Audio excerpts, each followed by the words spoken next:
Go to Snowflake official link which we provided below description. Click on Start for free option which is available on top right corner.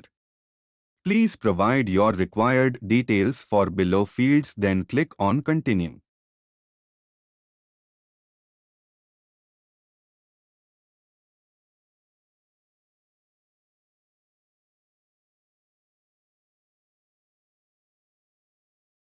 Please choose your Snowflake edition. For Trail version, default is Enterprise.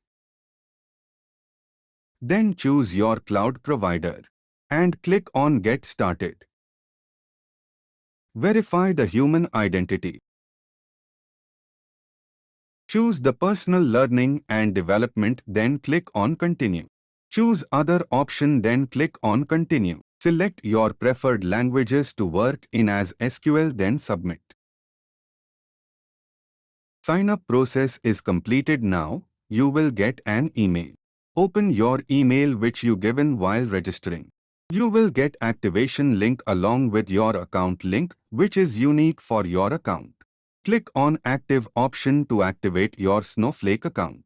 It will take us to create username and password. Provide username and password, then click on Get Started.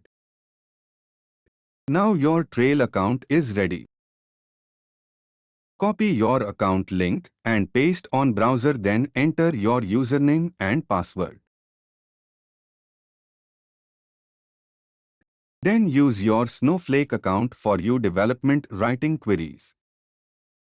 Thank you. Please subscribe the channel for more videos.